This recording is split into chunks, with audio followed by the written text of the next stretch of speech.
감사합니다. 오늘도 우리 본말 통해서 여호와의 영이 나를 통하여 말씀하시며 27번째 말씀드리겠습니다. 왕이 이 모든 일을 듣고 심히 노하니라. 결론적으로는 이렇게 노하게 됐는데, 사실 하나님께서는 다윗이 굳이 노하지 않도록 나단 선지자에게 이미 그 가족에 내릴 저주를 알려주셨습니다.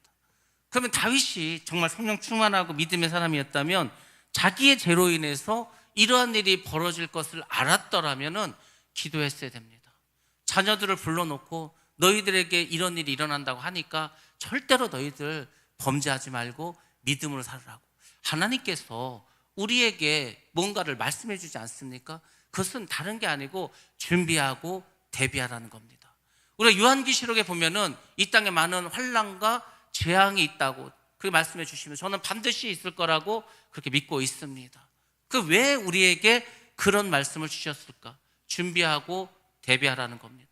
여러분들, 앞으로 우리가 해야 할 일은 다른 것이 없습니다. 열심히 복음을 전파해야 돼. 한 영혼이라도 구원받기 위해서 최선을 다해서 여러분들이 복음을 전파해야 됩니다. 왜냐하면 우리가 하나님 앞에 가서 회개할 것은 딱 그거밖에 없습니다.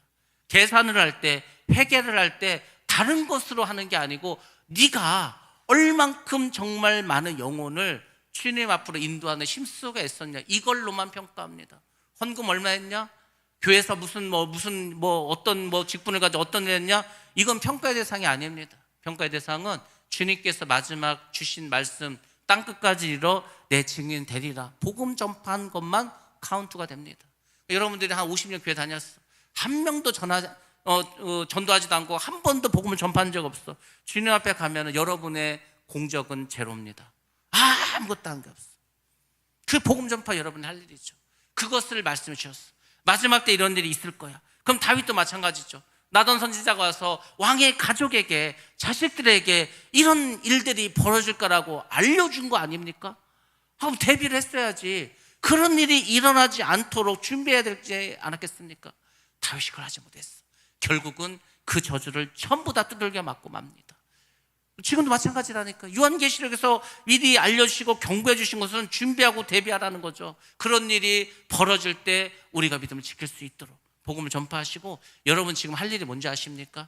앞으로 교회 못 나옵니다. 예배 못 드립니다. 교회가 폐쇄됩니다. 그때 여러분의 믿음을 지킬 수 있도록 여러분이 나의 개인의 믿음을 다 지금 가지고 있어야 돼.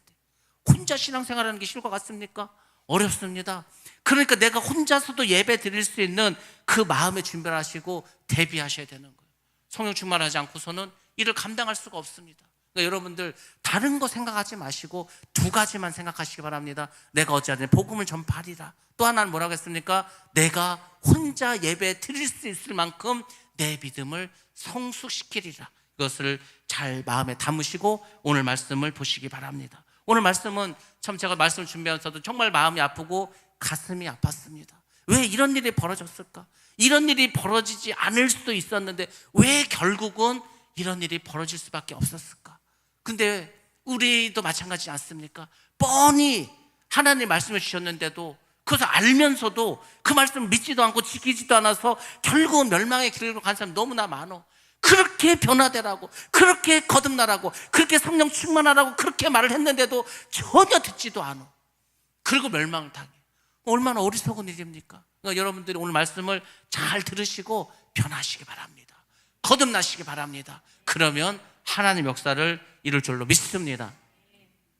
죄의 씨앗은 때가 되면 반드시 열매를 맺습니다. 그래서 죄의 씨앗은 사망이라고 말해줬습니다. 죄를 짓지 않는 게 우리 성도가 해야 될 일입니다. 우리가 수요일 날 말씀드린 게 뭡니까? 예수님께서 우리가 예수를 믿지 않을 때, 우리가 구원받을 길이 없었을 때 그분이 십자가에서 죽으시고 피 흘려서 우리 죄를 사해 주셨습니다. 그래서 우리가 예수를 믿고 회개하고 제사함 받고 세례도 받았습니다. 세례는 그리스도와 연합하는 거라고 했습니다. 그분의 죽음과 부활에 연합하는 거라고 했습니다. 그 세례의 의미는 뭐라고 했습니까? 더 이상 죄 짓지 않겠다는 겁니다. 왜? 예수님 내 안에 들어와 살고 계시니까. 여러분 다 세례받지 않았습니까? 그럼 여러분 죄를 지금 하나도 안 짓고 살아가고 있습니까? 만약에 여전히 죄를 짓고 있다면 여러분 세례 교인으로서 여러분들은 부끄러워해야 됩니다. 회개해야 됩니다. 세례의 의미는 그리스도 연합인데, 그리스도가 내 안에 살아계시는데 역사하시는데 여전히 죄를 짓고 있다면 그게 어떻게 성도라고 우리가 말할 수가 있겠습니까?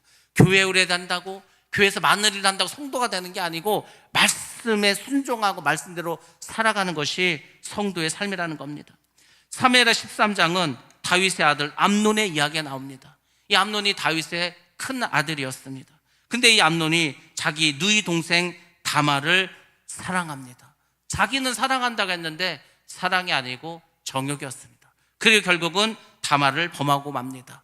그리고 다말의 친오빠 압살롬이 그 이야기를 듣고 2년 동안 칼을 갑니다. 결국 암논을 살해하는 비극적인 사건이 나오는 게 13장의 내용입니다.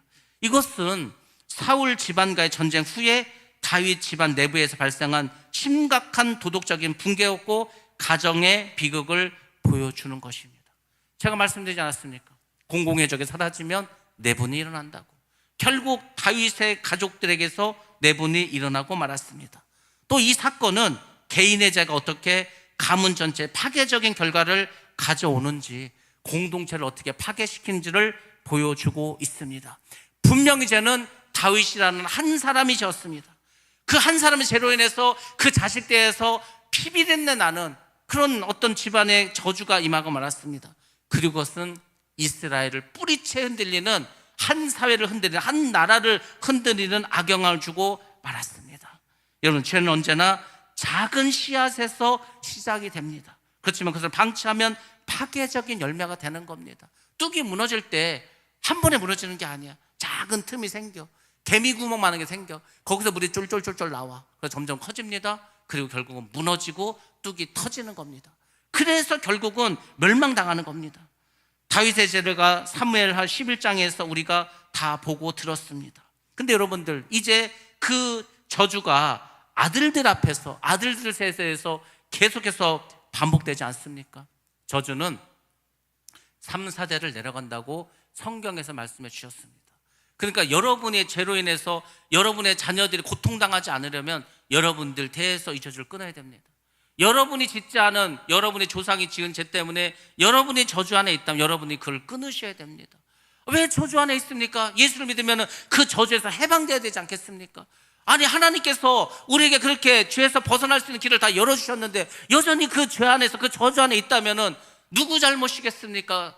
우리 잘못이지 않습니까? 그래서 여러분들이 내 죄로 내 후손이 고통당하지 않도록, 또 조상의 지은 죄로 내가 그 저주 안에 있다면 여러분들이 반드시 끊어내시기 바랍니다. 회개를 끊어내는 게 아니고 강력하게 기도해서 대적해서 그 저주를 끊어내고 몰아내야 된다는 겁니다. 그런 일이 벌어지지 않으면 나는 열심히 하는데, 나는 정말 말씀을 산다고 하는데 일은 하나도 풀리지 않습니다. 제가 말씀드렸지만 우리 동기 목사님이 30년 동안 기도원에서 총무 역할을 했습니다. 그러면서 이제 그 기도원에 있으면 40일 금식 기도를 했어. 40일 금식 기도를 하는데 한 20일쯤 지나니까 불상이 싹 나타나는 거예요. 그 뭐라고 하는지 아십니까? 야, 네가 예전에 나를 섬겼는데 왜 네가 나를 떠나가냐고. 그걸 막 뭐라고 하는 거예요.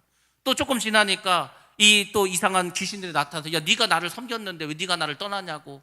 여러분들, 우리 동기 목사님이 예수를 믿기 전에 동양철학에 빠졌어. 산에 가서 기도하고 어떤 신인지도 몰라. 신의 이름을 부르고 하여튼 불교 서적도 보고 했습니다. 그러다 이제 예수를 만났어. 그런데도요, 기도원에 있는데 근데도 이 귀신들이 안 떠나고 있는 거야. 근데 금식을 하고 기도를 하니까 드디어 이 숨어있던 귀신들이 등장을 해가지고 얘기를 하는 거야. 물리치고 떠났습니다. 여러분들이 그걸 붙잡고 있으면 안 떠납니다. 계속해서 여러분의 삶을 괴롭힐 겁니다. 여러분들이 작정하고 기도하셔야 돼요. 이 끊어내도록. 제가 오집사 얘기하지 않았습니까? 5년을 기도하고 5년을 그렇게 간절히 기도하니까 5년 후에 떠나더라고. 그렇습니다. 여러분들이 저주에서 벗어날 수 있도록 기도하시고 힘써야 됩니다. 아무튼 이 저주가 이 다윗의 가문에 비극적인 내부 분열을 일으켰고 그것으로 인해서 이스라엘 왕조가 뿌리채 흔들리는 사건으로 이어지고 말았습니다. 그래서 오늘 말씀을 통해서 하나님의 공의, 죄의 결과, 그리고 회개의 중요성, 이런 것들에 대해서 여러분들이 생각을 하시고 항상 여러분들이 이걸 마음속으로 생각해야 됩니다. 내가 죄짓지 말아야지, 내가 죄짓지 말아야지. 그러면 죄를 집니다. 최선의 공격은, 최선의 수비는 뭐라고 했어요? 공격이라고 하지 않았습니까? 내가 축복의 씨앗이 돼야지, 내가 축복의 주인공이 돼야지, 항상 공격적으로 나가시기 바랍니다. 그럼 죄질 생각이 안 들어. 아니, 복음을 전파하고 주님의 나라를 위해서 힘쓰고 애쓰려고 늘 그걸 생각하는데 뭘 죄질 생각이 들겠습니까? 근데 죄짓지 말아야지, 죄짓지 말아야지, 그것만 생각하면 결국 죄에 굴복하고 아무 일도 할 수 없는 겁니다. 영적인 싸움에서 승리하셔서 여러분에게 맡겨진 사명을 잘 감당하셔서 하나님께 갔을 때 여러분들 큰 상급 받기를 주님의 이름으로 축원합니다. 역사적으로 볼 때 다윗이 살았던 이 시대는 왕족들이 많은 자녀들을 거느렸습니다. 왜냐하면 여러 명의 아내를 두지 않았습니까? 첩까지 뒀습니다. 그래서 다윗에게 태어난 자녀들도 많이 있습니다. 사무엘하 3장에 보면은 그 다윗의 자녀들에 대해서 쭉 나와 있습니다. 2절부터 나와 있는데 이렇습니다. 다윗이 헤브론에서 아들들을 낳았을 때 맏아들은 암논이라 이스라엘 여인 아히노압의 소생이요, 둘째는 길랍이라 갈멜 사람 나발의 아내였던 아비갈의 소생이요, 셋째는 압살롬이라 그스랑 달메의 딸 마아가의 아들이요, 넷째는 아도니아라 학깃의 아들이요, 다섯째는 스바다라 아비달의 아들이요, 여섯째는 이드르암이라 다윗의 아내 에글라의 소생이니 이들은 다윗이 헤브론에서 낳은 자들이더라. 아내가 많고 부인이 많으니까 자녀도 많을 수밖에 없었습니다. 복잡한 가계를 구조를 이루었습니다. 근데 율법에서는 레위기서 18장 9절에서 근친 간의 성관계를 엄격히 금하고 있습니다. 왜냐하면 이것은 성결을 무너뜨리고, 그리고 그 당시에는 가문의 명예를 보호하는 것을 굉장히 중요한 규범으로 여겼습니다. 오늘날도 마찬가지죠. 우리나라 조선시대 때도 얼마나 엄격했습니까? 근데 왕실은 권력과 특권 속에서 이런 율법을 무시하는 유혹에 많이 노출됐습니다. 신라 때도 사촌 간에, 형제 간에 그런 결혼이 있었습니다. 일본도 마찬가지. 지금도 사촌 간에 결혼을 왕족들은 합니다. 왜?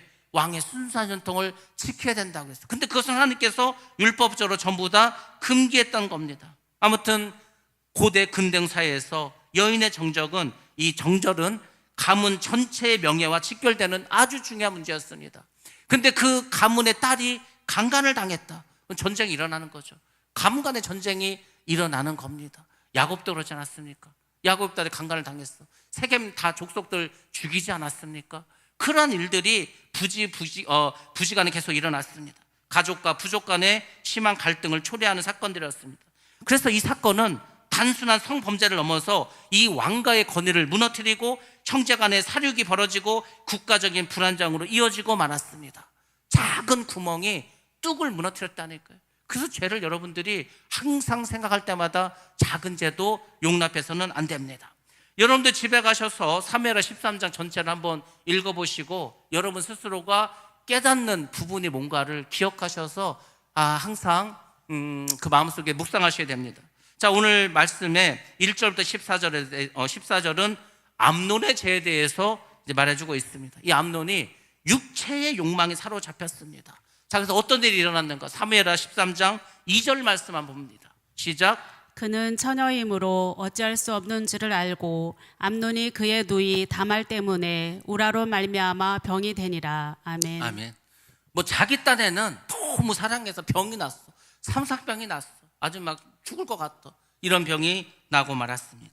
암논은 다말을 향한 정욕을 사랑으로 착각했습니다. 오늘날 많은 사람들이 사랑이라고 포장하지만 사랑이 아니야. 정욕이야. 우리 인간은 전부 다 뭘 갖고 있습니까? 육체의 정욕을 가지고 있습니다. 안목의 정욕, 이생의 자랑을 그냥 늘 품고 살아가. 그 인간의 모습이지 않습니까? 그래서 오늘날에 무슨 일이 벌어집니까? 서로 사귀다가 여자가 헤어지자 그래. 그럼 어떻게 합니까? 가서 죽여버립니다. 얼마 전에 대전에서도 그런 사건이 벌어졌습니다. 그러니까 이건 사랑이 아니야. 자기는 막 너무 사랑해서 죽였대. 아니라니까요. 자기 욕심이야. 자기 정욕입니다. 암논이 지금 그랬습니다. 결국 죄를 범했죠. 근데 여러분들, 죄는 혼자 짓지 않습니다. 누군가가 옆에서 부추깁니다. 부추기는 사람이 있었겠죠. 암논의 친구 중에 요나답이라고 하는 사람이 있었습니다. 요나답은 성경에서 뭐라고 말했냐면 심히 간교한 자라고 했습니다. 간사하고 교활한 사람이야. 그러니까 이제 암논에게 말하죠. 야, 네가 첫째 아들이고 너 이제 앞으로 왕이 될 사람이야. 왕이 될 사람인데 네가 못할 게 뭐 있어. 네가 그렇게 정말 아주 너무 사랑해서 죽겠으면은 그냥 네가 품으라고. 그래서 이제 계략을 짜죠. 그 계략이 뭡니까? 암논이 병이 났다고 소문을 내는 거예요. 그리고 이제 다윗 왕에게 말하는 거예요. 병에 났는데 소원이 있다. 뭐냐면은 다말이 와서 맛있는 음식을 만들어 나 좀 대접했으면 좋겠다고. 그러니까 다윗이 알았다고. 그래서 이제 다말에게 야, 네 오빠가 아프다고 하니까 네가 좀 거기 가서 맛있는 음식을 좀 대접해 주면 좋겠다 이렇게 말을 하죠. 그렇게 이제 작전을 짭니다. 그리고 다말을 자기 집으로 불러드립니다. 그리고 이제 모든 하인들을 나가라고 하고 침실로 불려드립니다. 틀못이 성경에는 사랑하여라고 나왔죠. 근데 이 사랑하여라는 말이 히브리 언어로 아하브라는 단어를 쓰는데 이것은 사랑이 아니라 탐욕적인 집착을 말합니다. 집착. 사람들이 자꾸 집착을 해. 자녀에게도 집착하죠. 여러분 자녀 집착하면 자녀들 도망갑니다. 누군가를 사랑해 집착하죠. 그 사람 도망갑니다. 집착은 사랑이 아니에요. 집착은 그 사람을 붙잡는 겁니다. 얽매이는 거예요. 다 도망갑니다. 결국은 그 집착으로 이제 죄를 짓고 맙니다. 11절에 보면 와서 그를 붙잡고 이르되 나의 누이야 와서 나와 동침하자. 결국 강제로 힘으로 동생 다말을 범하고 맙니다. 처음에는 사소한 욕망이었어. 근데 이 욕망이 통제가 되지 않았어. 그럼 어떻게 됩니까? 이것이 죄를 짓게 되고 파괴적인 결과를 낳습니다. 그래서 성경은 우리에게 이렇게 경고해주고 있습니다. 야고보서 1장 14절부터 15절 말씀입니다. 시작. 오직 각 사람이 시험을 받는 것은 자기 욕심에 끌려 미혹됨이니 욕심이 잉태한즉 죄를 낳고 죄가 장성한즉 사망을 낳느니라. 아멘. 아멘. 영어 성경 밑에 있죠. Each one is tempt. 우리 성경은 시험을 받는 거라고 했는데 시험 받는 게 아니라 유혹받는 겁니다. 사람이 왜 유혹받는지 아십니까? 결론은 간단합니다. 자기의 욕망입니다. 욕심 때문에 내 마음속에서 유혹을 받아. 그럼 어떻게 하죠? 욕심이 잉태를 해. 그러면 죄를 낳는다니까. 그 욕심이 죄라는 것을 딱 낳아. 그럼 그 죄는 계속 커지고 장성합니다. 그리고 결국은 망하고 죽습니다. Birth to dead. birth, 태어났는데 to dead. 결과적으로 죽는다는 거지 않습니까? 죽어. 근데도 죄를 짓는 거예요. 예수를 믿는 우리가 왜 죄를 짓습니까? 욕심 때문에. 근데 회개도 하지 않아. 그럼 어떻게 됩니까? 망하는 겁니다. 제가 로마서 6장을 하면서 그 생각을 했습니다. 우리의 구원은 언제 확정될까? 언제 이루어질까? 언제 이것이 정말 구원받는 사람일까? 우리가 예수 믿은 다음입니다. 예수를 믿기 전에는 예수님께서 우리의 죄를 위해서 죽으셨다고 하지 않았습니까? 우리가 예수를 믿어서 정말 구원받을 수 있는 길을 다 열어줬다고 하지 않았습니까? 그 다음에 이제 세례까지 받았어. 믿음으로 살 것인가? 죄를 지면서 여전히 살 것인가? 죄를 지면서도 회개하지 않을 것인가? 원래 여러분들 세례는요 거듭난 자가 받는 겁니다. 거듭난 자는 삶이 바뀌는 겁니다. 김익도 목사 말하지 않았습니까? 깡패였어. 예수를 믿었어. 이제 옛날의 김익도는 죽었다. 나는 다시 태어났다. 목사 김익도로 태어났다. 그런 삶의 변화가 있는 게 예수를 믿는 겁니다. 어찌 보면 우리는 아직도 예수를 믿지 않는 단계에 있는 사람이 너무나 많습니다. 예수를 믿지도 않아. 거듭나지도 않았어. 예수님께서 물과 성령으로 거듭나 구원받는다고 알려주고 말씀하지 않았습니까? 거듭나지도 않은 성도들이 다 앉아가지고 나는 천국 간다는 거예요. 아닙니다. 그래서 마지막 때 그냥 충격에 빠지는 거예요. 나는 천국 갈 줄 알고 딱 하나님 앞에 섰더니 너는 거듭난 적도 없다는 거예요. 그럼 어떡할 거야 그때. 그래서 여러분들이 하나님의 말씀을 잘 들으시고 행하셔야 된다니까요. 하나님의 말씀은 2000년 전이나 지금이나 동일한데 그 2000년대의 사람들은 그 말씀을 그대로 믿고 행했습니다. 한 2000년 지나니까 사람들이 야 그냥 교회만 다니면 천국 가는 거지. 아니라니까요. 교회를 다니는데 변한 게 하나도 없어. 뭘로 천국 갑니까? 거듭나질 않았는데 그냥 죄악된 사람이 죽고 예수를 다시 살아나야 되는데 살아난 적이 없어. 예수와 같이 죽은 적도 없어. 그냥 육신의 사람만 있어. 옛사람만 있어. 지옥 간다니까요. 제가 말씀드린다 그냥 지옥 갑니다. 왜냐하면 성경에 나와 있기 때문에. 우리가 정말로 제사함을 받고 구원을 받고 세례를 받았다면요 삶이 당연히 바뀝니다. 성령 받고 삶이 받던 제자들처럼 나가서 복음을 전파합니다. 복음을 전파하다 돌에 맞아 죽던 칼에 죽던 상관이 없습니다. 그게 예수를 믿는 거라고. 근데 오늘날 아무도 전도하지 않아. 아니 그 예수를 믿은 증거가 전도하는 건데 아무도 전도하지 않으면 뭘 예수를 믿습니까? 오늘날 성도들 그래. 그리고 나는 천국 간다는 거예요. 아닙니다. 여러분들 쓰나미가 오면 어떻게 된다고 해서 집이고 차고 다 떠내려가. 죄 쓰나미가 다 덮어버려서 교회를 그냥 교회 가면은 다 천국 간다니까. 아니라고. 죄 쓰나미 속에 지금 살고 있는데 뭘로 천국 갈 겁니까? 천국 가는 길을 너무 커트라인을 낮춰놨어. 아무나 다 가. 여러분 서울대를 아무나 다 가. 한 5등급도 가. 서울대입니까? 아니요. 천국 그렇지 않습니다. 천국은요, 예수님도 분명하고 확실하게 말씀하십니다. 아버지의 뜻대로 행하는 자라야. 땅끝까지 복음을 전파하는 자. 여러 곳에서 알려줬다니까요. 근데 내가 거기 도달하지 않았어. 그럼 못 가는 거죠. 어떻게 합니까? 뭘로 갈 겁니까? 여러분의 공적으로? 아닙니다. 성경은 분명하고 확실하게 우리에게 말씀해주고 알려줬습니다. 이것을 여러분들이 잘 기억하면서 살아가야 합니다. 은밀한 죄라도 하나님 앞에서 숨겨지지 않으며 결국 공개적인 심판과 수치를 다 맞게 됩니다. 죄를 덮은다고 안 드러나니까 다 드러납니다. 차라리 드러나서 회개하면 다행이야. 그걸 숨기고 하나님 앞에 갔어. 그러면 그냥 바로 멸망입니다. 왜 그걸 생각하지 못합니까? 암논은 다윗의 장자였습니다. 왕이 이을 위치에 있었습니다. 그렇지만 욕망에 자신을 맡겼어. 근데 여러분들, 이 지금 암논의 모습이 누구의 모습이었습니까? 밧세바를 보고 음욕을 품고 간음을 했던 다윗의 모습이지 않습니까? 다윗의 모습이 그대로 그 아들에게 나타나고 말았다는 겁니다. 그래서 이 부분에 여러분들이 알아야 될 교훈이 있습니다. 첫 번째, 욕망을 방치하면 결국 죄로 이어진다. 그렇습니다. 욕망을 방치하면 절대로 그대로 그치지 않고 반드시 죄라는 행동으로 갑니다. 그래서 기도와 말씀으로 여러분 그걸 이기셔야 됩니다. 사랑이 아닌 자기 중심적인 집착은 결국 파괴적인 결과를 가져옵니다. 사랑은 나를 희생하는 거예요. 근데 내 욕심인데 그걸 사랑이라고 포장을 해가지고 해. 그 집착으로 상대도 멸망당하고 자기도 멸망당하는 겁니다. 세 번째, 하나님의 율법을 무시하면 삶이 무너집니다. 하나님의 법이 있고 말씀이 있는데 그걸 왜 무시합니까? 저는 정말로 이 목사가 돼서 이 성도들 볼 때 답답한 게 뭐냐면, 말씀이 있어. 말씀에서 이걸 하라 그래. 이건 하지 말라고요. 근데 아무 꺼리낌 없이 그래서 막 마음대로 하더라고요. 하나님의 율례와 규례와 법도는요, 아무도 손대서는 안 돼. 1.1핵도 손대면 안 돼. 그러면 저주받는다고 하지 않았습니까? 근데 멋대로 내 마음대로 내가 유리한 대로 막 법을 막 바꿔. 안 된다고. 절대로 안. 법은요, 교회법은 하나님이 주신 대로 해야 돼. 근데 하나님이 주시지도 않았는데 그냥 내 생각대로 내가 유리한 대로 막 법을 바꿔. 큰일 날 짓을 하는 겁니다. 법을 왜 자기 마음대로 바꿉니까? 근데도 그렇게 살아간다는 거죠. 죄를 회개하지 않고 경고를 무시해버리면 여러분 어떻게 되는지 아십니까? 하나님의 인내는 깁니다. 오래 참으십니다. 그렇지만 하나님의 심판은 순식간에 닥칩니다. 순식간에. 요한계시록에 보면은 그 재앙들이 있지 않습니까? 인해 재앙, 또 나팔 재앙, 그리고 대접 재앙. 순식간에 쏟아지는 거예요. 왜? 인류를 창조하시고 지금까지 하나님 참으셨다니까요. 한꺼번에 쏟아버리고요, 다 없애버리고 하나님의 나라를 세웁니다. 메시아 왕국 세우는 거예요. 그겁니다. 여러분들이 잘 기억하셔야 됩니다. 자, 그 다음에 이제 죄의 결과가 나옵니다. 15절부터 22절에 나온 이야기입니다. 죄의 결과가 뭔지 아십니까? 미움과 버림, 상처와 침묵으로 이어진다. 이게 제일 제가 가슴 아픈 부분이에요. 왠지 아십니까? 이것은 단지 다윗의 삶에서만 나타나는 게 아니고 오늘날 우리도 이렇고 있다는 겁니다.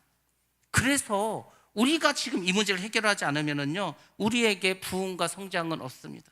핵심 구절이 15절에 있습니다. 암논이 그를 심히 미워하였으니. 예, 암논이 범죄하기 전에는요, 다말 때문에 상사병이 났어. 근데 범하고 나니까 너무너무 다말이 미워지는 거예요. 너 당장 가라고 막 그렇게 했다는 겁니다. 사랑이 하루아침에 미움으로 바뀌었습니다. 왜 그렇습니까? 그것은 사랑이 아니고 인간의 이기적인 감정이었기 때문입니다. 그래서 절대로 감정을 믿어서는 안 됩니다. 인간의 감정은 뭐라겠다고요? 이생의 자랑, 안목의 정욕, 육신의 정욕, 이거밖에 없어. 그게 우리의 감정입니다. 우리 육체가 원하는 건 바로 그거야. 거기에 내 삶을 맡겨버리면 전부 다 망하는 거예요. 그래서 여러분들 말씀을 보셔야 됩니다.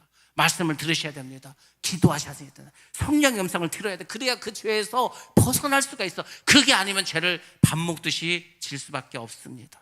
그리고 죄와 타협하게 됩니다. 죄와 타협해야 되고 결국은 나도 모르게 서서히 죽어가는 겁니다. 한국 교회가 왜 망했습니까? 왜 반쪽 났습니까? 이유는 간단합니다. 세상과 타협했습니다. 세속과의 물결을 받아들였습니다. 그걸 인정했습니다. 남들도 다 그렇게. 그러니까 항상 그거죠. 그러니까 죄는 그렇고 마귀가 야 남들도 다 그렇게 해. 뭐 너 혼자 무슨 뭐 잘났다고 뭐 말씀대로 살아. 다 이렇게 한다니까 거기에 다 넘어가는 거예요. 결국은 죄가 그 사람을 덮어버리고 맙니다. 범죄한 암논은 다말을 쫓아냅니다. 피해자에게 다시 상처를 입혔습니다. 자기의 죄를 덮고 싶은 거야. 그래서 다윗도 자신의 죄를 덮고 싶어서 어떻게 했습니까? 어떻게 했죠? 누구를 불렀습니까? 자기 부하 누구를 불렀어? 밧세바의 남편. 누굽니까? 밧세바의 남편이 우리야를 불러들이잖아. 죄를 덮으려고. 그러니까 얘도 마찬가지. 자기 아버지 죄를 덮으려는 심리가 있으니까 내쫓아 버렸습니다. 화장실 갈 때 다르고 올 때 다르다는 겁니다. 이렇게 살아가죠. 다말은 피해를 봤어. 아버지가 지금 너 오빠 아프니까 가서 맛있는 거 해주라고 갔다가 이거 지금 원치 않는 강간을 당했습니다. 피해자야. 근데 세상에 아니 그렇게 해놨으면 자기가 오빠가 그래 내 미안하다. 내가 너를 너무 사랑해서 그랬어. 내가 너를 아내로 삼고 내가 아버지한테가 너를 달라고 할게. 뭐 이 정도라도 하면 그나마 정말 그나마 그 어떤 명예를 지켜 내쫓아 버립니다. 여러분들 하나님께서 뭘 싫어하는지 아십니까? 이런 불이 정의롭지 못한 거 반드시 하나님께서 나중에 다 심판하십니다.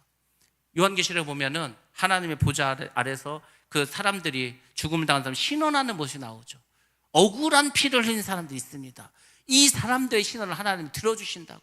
그러니까 하나님은 정의롭지 못한 사람들, 또 이렇게 억울한 일을 당한 사람들 그 음성을 듣는, 그래서 항상 예수를 믿는 사람들은 약자의 편을 서야 되는 겁니다.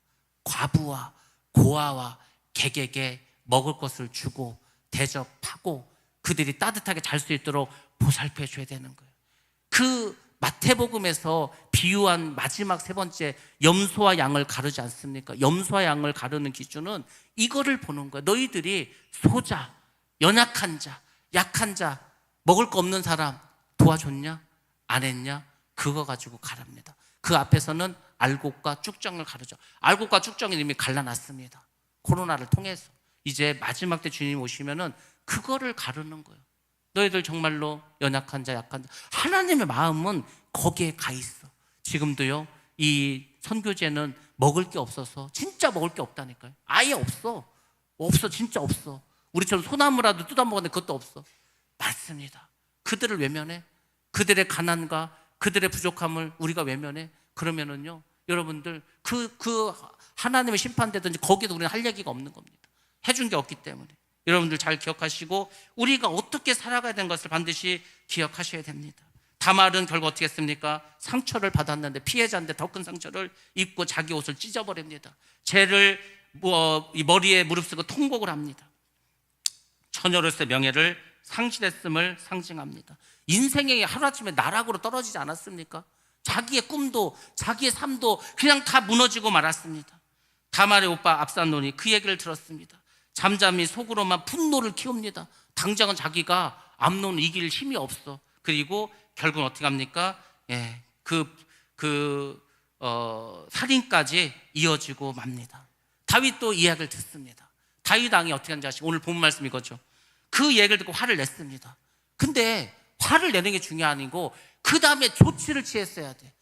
암논 불러다가 혼내고 네가 이렇게 했으니까 네가 어쨌건 책임져. 그리고 네가 네 동생 데리고 살아. 내가 인정해 줄게 라고 해서 문제를 해결해 줬어야 돼. 억울한 사람이 나오지 않도록 해야 했습니다. 근데 어떻게 했습니까? 화를 냈지만 아무런 조치도 취하지 않았습니다. 결국 다윗의 이 침묵으로 가정의 불의가 자리 잡는 통로가 되지 않았습니까? 오늘 본 말씀이 굉장히 안타까운 거예요. 다윗이 이때 교통정리를 잘하고 뭔가 자기가 해결을 했어야 되는데 그냥 넘어갔다는 거야. 그냥 결국은 불의가 그 가정에 들어오고 말았습니다. 죄는 인간의 관계를 파괴시킵니다. 사랑은 증오로, 신뢰는 불신으로 변화됩니다. 피해자의 고통을 외면하는 것은 하나님 앞에서 또 다른 범죄를 짓는 겁니다. 그래서 정의가 무너질 때 악은 뿌리 내리는 겁니다. 우리 교회 안에 누룩이 있다.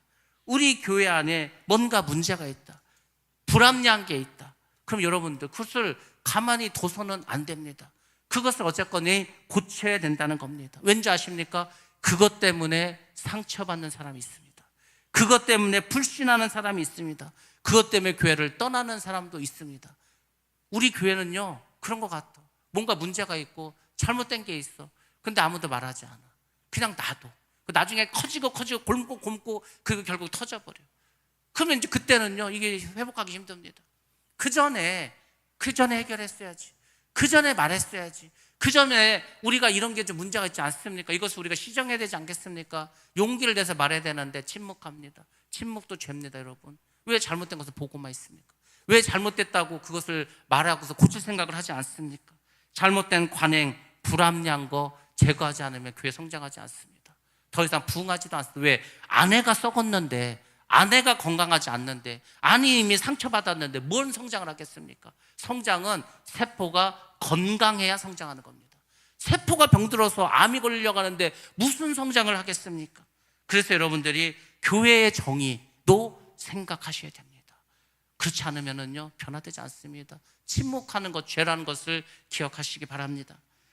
그 다음에 23절과 39절입니다. 복수심으로 행동한 압살롬과 무너지는 가정에 대해서 나오고 있습니다. 핵심 구절이 29절입니다. 여러분들 29절이 뭔지 아십니까? 압살롬이 암논을 죽이니라. 결국은 살인이 벌어지고 말았습니다. 압살롬은 복수의 칼을 2년간 준비합니다. 그리고 양털 깎는 축제, 우려 치면은 인삼밭을 추수하는 날이야. 그러니까 이제 이 압살롬이 자기 형제들 다 불러드립니다. 우리 오늘 이 양털 깎는 날이니까 와서 먹고 마시고 잔치를 벌이자고. 원래 그게 이스라엘의 큰 축제이기도 했습니다. 아들들 다 초청합니다. 그리고 부활을 시켜서 암논을 살해합니다. 다른 아들들이 콤비백산 다 도망가고 말았죠. 사건이 급속히 퍼집니다. 다윗이 이 소식을 듣습니다. 다윗이 얼마나 충격과 혼란에 빠졌겠습니까? 다른 누구도 아닌 자기 아들이 자기의 장자를 죽였어. 처음 소문은요, 모든 아들이 다 죽었다고 들었어. 그러니까 이제 다윗은 난리가 났죠. 옷을 찢고 신하들하고 눈물을 흘리고 난리가 나지 않았겠습니까? 그리고 결국 압살롬은 그슬로 도망갑니다. 왜? 자기 엄마가 그슬 사람이야. 그슬로 도망가야지. 외갓집으로 도망갔다는 겁니다. 거기서 3년을 피신하고 아버지를 피했습니다. 여러분, 근데 이게 잘된 해결책입니까? 그렇지 않습니다. 성경은 우리에게 이렇게 말합니다. 로마서 12장 19절에서 친히 원수 갚지 말고 하나님의 진노하심에 맡기라고 이렇게 말하고 있습니다. 여러분, 올해가 2차 세계대전 승전 80주년입니다. 우리나라 광복 80주년입니다. 일본과 독일이 패망한 80주년이죠. 그래서 중국에서 이것을 기념해가지고 영화가 하나 났습니다. 난징 사진관이라는. 여러분들, 난징 대학살 사건 아십니까? 이 일본이요, 청나라를 쳐들어갔는데 이 항구에서 난징까지 가는 길이 너무 힘들었어. 겨우 이기고 싸워가지고 난징에 도착했어. 난징이 얼마나 큰 도시입니까? 남쪽에 있는 수도였는데 난징에 들어가서 30만을 학살합니다. 젊은 여자들 다 강간하고요. 그리고 이제 그 일본의 두 장교들이 누가 더 사람을 잘 죽이는가 쫙 일렬로 세워놓고 목을 쳐서 죽입니다. 그런 시합도 했어. 그것을요, 이번에 80주년을 기념해서 상영했습니다. 영화로. 사람들이 그걸 보고 눈이 돌아갔습니다. 지금 중국에서 4천만을 봤는데 그걸 딱 영화 끝나니까 사람들이 막 소리를 지르는 거예요. 일본에 대한 분노를 막 하고요. 애들은 집에 가서 막 눈물 흘리면서 일본 캐릭터 장난감 다 때려 부시고요. 난리 났습니다. 작년에 물론 난징에서 일본 아이가 그래서 그런 미움 때문에 죽음을 당한 사건도 있었습니다. 이제 조금 더 지금 9월달 되면 또 하나 영화가 나옵니다. 731 부대. 우리나라도 그 731 부대 많이 알고 있지 않습니까? 그 마루타? 그 영화도 나와. 그러면은요, 그걸 보고서 그 분노가 일어나지 않겠습니까? 야, 이러다 중국하고 일본하고 또 이게 감정이 일어나지 않을까? 여러분들, 하나님은 근데 그런 분노로 원수를 갚으라고 하지 않습니다. 하나님께서는 친히 하나님의 진노하심에 맡기라고 합니다. 의로운 분노도 하나님의 방법과 하나님의 때를 떠나면 큰 죄와 혼란을 낳는 겁니다. 하나님의 때가 있고 하나님의 방법이 있습니다. 하나님의 때까지 기다려야 됩니다. 하나님의 방법으로 해야 합니다. 그렇지 않으면 혼란과 반드시 문제를 낳을 수밖에 없습니다. 압살롬의 복수는 결국 자기 자신과 이스라엘 왕국 전체를 혼란에 빠뜨리는 씨앗이 되고 말았습니다. 다윗이 처음에 강간 사건을 듣고서 심히 노하였다. 여기서 끝냈으면 안 됩니다. 어떤 조치를 취해야 된다. 아무 조치도 취하지 않았어. 그는 아버지로서 왕으로서의 권위와 정의를 행사하지 못하고 그 죄를 그냥 방관했다는 겁니다. 그 문제가 될 수밖에 없지 않습니까? 지도자가 죄에 대해서 침묵하거나 미온적으로 대하면 공동체 안에 불의가 뿌리 내리고 피해자는 보호하지 못합니다. 그리고 가해자 역시 회개할 기회를 잃고 만다는 겁니다. 죄를 방관하면 죄는 더 커지고 큰 악행이 더 벌어집니다. 그러니까 나중에 손쓸 수 없죠. 하나님 심판하십니다. 그래서 목사가 할 일이 뭐냐? 다른 게 아니에요. 우리 교회에 불의가 있다, 부조리가 있다, 잘못된 관행이 있다. 그거를 고쳐야 됩니다. 여러분들이 반대해도, 여러분들이 반항을 해도 해야 됩니다. 왜 그런지 아십니까? 더 크게 커지기 때문입니다. 하나님은 교회 지도자와 성도 모두에게 정의를 행하며 인애를 사랑하며 겸손히 내 하나님과 함께 행할 것을 요구합니다. 제 말이 아니고 성경의 말씀입니다. 미가서 6장 8절 말씀 같이 한번 보도록 하겠습니다. 시작. 사람아, 주께서 설한 것이 무엇임을 내게 보이셨나니 여호와께서 내게 구하시는 것은 오직 정의를 행하며 인자를 사랑하며 겸손하게 내 하나님과 함께 행하는 것이 아니냐. 아멘. 아멘. 하나님께서 우리에게 바라는 게 다른 게 아니라고. 헌금만 해라? 아닙니다. 교회에서 일만 해라? 그것도 아닙니다. 하나님이 우리에게 원하는 것은 정의를 행하라는 거예요. 한국 교회에서 정의를 행하라는 말 합니까? 안 해, 그런 말. 근데 하나님은 정의를 행하라고 합니다. 인자를 사랑하라고 합니다. 서로 사랑하라고, 겸손하게 하나님과 함께 행하라는 겁니다. 그게 구약 때도 그랬고 신약 때도 그랬고 지금도 마찬가지잖아요. 예수님께서 바리새인들하고 사두개인에게 왜 너희들 예배 안 드려? 왜 너희들 11조 안 해? 왜 너희들 교회 안 와? 이거 가지고 혼내지 않았습니다. 너희들에게 정의가 있냐? 다 팔아먹었다는 거죠. 11조 한다 큰 소치인데 하나님께서 말씀 정의는, 공의는 너 행하고 있냐? 없어. 그겁니다. 지금 우리가 잘 생각해야 게 다른 게 아니에요. 우리가 교회 안에서 바꿔야 될 게 있는데 바꾸지 않고 계속해서 개혁해야 되는데 개혁하지 않으면은요, 우리의 믿음이, 성도들이 어떻게 되는지 아십니까? 야, 내가 뭐 잘못됐다 말했는데 아무도 반영을 안 해줘. 오히려 말했다고 뭐라 그래? 더 이상 말하지 않습니다. 헌금도 하지 않습니다. 헌금을 뭐하러 합니까? 헌금에서 나를 위해서 쓰여진 것도 하나도 없는 것 같은데. 마음을 닫습니다. 지갑을 닫습니다. 그냥 교회 다닙니다. 교회 와도 기쁨이 없습니다. 그리고 교회를 떠납니다. 지금 대한민국의 교회가 다 그래서 가난한 성도 생긴 겁니다. 아니 지금 잘못돼, 누가 봐도 잘못됐어. 근데 그걸 덮어. 야, 우리 교회는 그냥 원래 이렇게 왔어. 야, 네가 뭔데 이런 말을 해. 그게 결국은 사람들의 열정을 식히는 거지 않습니까? 교회가 이렇게 앞뒤가 다 막혀있고 뭔 말을 하면은 그걸 가지고 자꾸 공격을 한다면 누가 말합니까? 입을 닫아버리지. 지금 그럴 때가 아니라니까요. 지금은요, 정말 여러분의 부흥을 원하시고 정말 여러분들 하나님의 일을 하고 싶다면은 잘못된 것에 대해서 가감히 말하고 고쳐야 됩니다. 고쳐야, 누구 한 사람을 위해서가 아니고 정말 하나님 나라를 위한다면, 하나님 앞에 서면은요, 이런 거 갖고 심판받아. 야, 너희 교회 그때 그 문제 있었지. 왜 아무도 왜 말 안 했냐? 왜 결국 그렇게 해서 교회가 그렇게 깨지게 놔뒀냐? 그거 다 책망받는 겁니다. 그러니까 여러분들이 그걸 하셔야 돼. 여러분도 하셔야 되고 저도 해야 됩니다. 그래야 공의가 섭니다. 여러분들, 복수는 정의를 완성하지 못합니다. 오히려 더 다른 죄를 낳을 뿐입니다. 침묵하는 부모, 방임하는 권위는 가정을 무너뜨리게 합니다. 그래서 권위를 세우라는 겁니다. 교회 질서를 세우라는 거예요. 교회 질서가 무너지면은요, 어떻게 되겠습니까? 목사가 말을 하는데 아무도 안 들어. 대통령이 말을 하는데 장관이 말을 안 들어. 그럼 나라가 어떻게 됩니까? 교회는 어떻게 됩니까? 그냥 우리 이렇게 했으니까 이대로 하겠다고, 이렇게 하면 내가 힘들고 어려우니까 안 하겠다고. 교회는 그렇게 나의 어떤 욕구와 나의, 여기가 무슨 여러분들 한풀이 하는 곳입니까? 여러분들의 뭐 하고 싶은 대로 하는 놀이터입니까? 아니요. 근데 오늘날 성도들이 교회를 마치 자기 것이신 것처럼 자기 마음대로, 자기 생각대로, 자기 생각과 다르면은 그것을 막 짓누르면서, 그게 하나님 앞에 죄를 짓는 거라고. 그게 바리새인이고 그게 사두개인이고 그게 서기관이었다고. 예수님께서 참다 내가 독사의 자식들이라고 하지 않습니까? 근데 더 중요한 건 뭐냐면 그들이 회개하지 않았습니다. 이스라엘이 망했습니다. 망한다고. 여러분들, 망하는 거는요, 다른 걸로만, 돈이 없어 망합니까? 사람이 없어 망합니까? 아닙니다. 정의와 공의가 무너지면은 그 공동체는 망하는 겁니다. 그래서 질서를 세우고 권위를 세워야 됩니다. 그 권위에 고개 숙여야 됩니다. 고개를 세워서는 안 되는 겁니다. 다 마찬가지입니다. 하나님의 말씀 앞에 우리가 다 무릎을 꿇어야 된다는 겁니다. 여러분들이 오늘 말씀 듣고 생각하셔야 됩니다. 나는 내 안에 죄된 욕망을 하나님의 말씀으로 정말 잘 다스리고 있는가?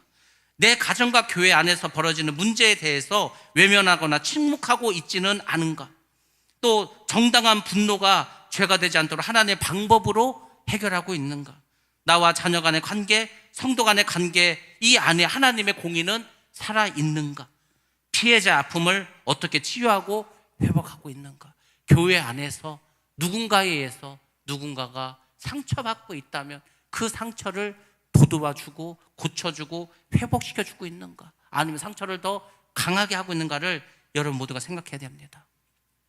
죄는 반드시 드러납니다. 그러나 회개하는 자에게는 소망이 있습니다. 죄는 숨긴다고 없어지지 않습니다. 반드시 드러나고 심판이 따르게 됩니다. 그러나 회개는 모든 심판을 멈추게 하는 하나님의 은혜의 문입니다. 다윗이 그걸 하지 못했죠. 암논도 압살롬도 다윗도 회개할 기회는 분명히 있었습니다. 근데 하지 않았습니다. 아무도 하지 않았습니다. 예수님 시절에도 마찬가지, 지금도 마찬가지. 지금이 마지막 기회라고. 더는 없습니다. 더는 없어. 지금 마지막 회개하고요. 지금 변화되지 않으면 여러분 우리 교회에 무슨 부흥이 있겠습니까? 갈수록 예수 믿기 어려운 세상인데, 오늘 이 말씀 통해서 우리 안에 죄의 씨앗을 뽑아내야 됩니다. 가정 안에 있는 하나님의 정의, 또 가정 안에도 하나님의 정의가 회복되기를 위해서 기도하셔야 됩니다. 사무엘하 13장은 단순한 가족사의 이야기가 아닙니다.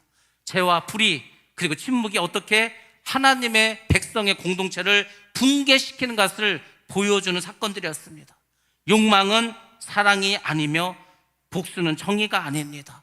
그리고 방관은 중립도 아니고 죄악입니다. 모든 죄와 상처는 오직 하나님의 정의와 은혜로만 치유됩니다. 그래서 여러분들 정의와 하나님의 은혜를 구하셔야 됩니다. 그러므로 우리는 하나님 앞에서 마음을 살피고 작은 죄라도 멀리하고 불의 앞에서 사랑과 진리로 행동하는 하나님의 사람으로 서야 할 줄로 믿습니다. 그리고 불의와 맞설 수 있는 용기가 필요합니다. 불의와 맞설 수 있는 건 용기죠. 우리가 민주화되기 위해서 얼마나 많은 청년들이 피 흘렸습니까? 피 흘리지 않으면, 외치지 않으면 아무 일도 벌어지지 않습니다. 교회 안에 부조리가 있다면, 불합리한 게 있다면, 정의롭지 못한 것이 있다면 반드시 드러내야 합니다. 수술해야 됩니다. 그리고 지금 치유하고 바로 잡아야 합니다. 그래야 또 다른 피해자와 상처 입는 자를 막을 수가 있습니다. 이 일을 여러분이 하셔야 됩니다. 저도 할 것입니다. 여러분들, 이제 우리 교회가 정말로 회복을 넘어서 부흥으로 가려면 지금 고쳐야 될 때가 됐습니다.